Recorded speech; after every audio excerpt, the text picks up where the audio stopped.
চুক্তি নবায়নের দাবিতে trading corporation of Bangladesh টিসিবির প্রধান কার্যালয়ের সামনে মানববন্ধন করেছে নবায়নযোগ্য ডিলাররা।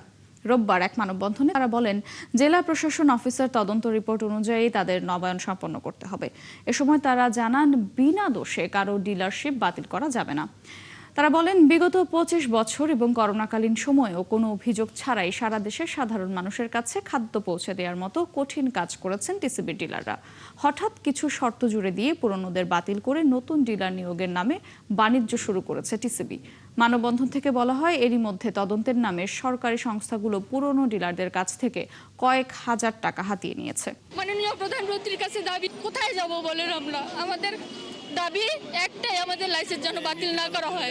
সঠিকভাবে আমাদেরকে রিপোর্ট দেওয়ার পরও বিভিন্ন তালবাহানা করে আমাদের লাইসেন্সগুলি বাতিল করা হচ্ছে। এটা হলো আমাদের মূল ধারণা।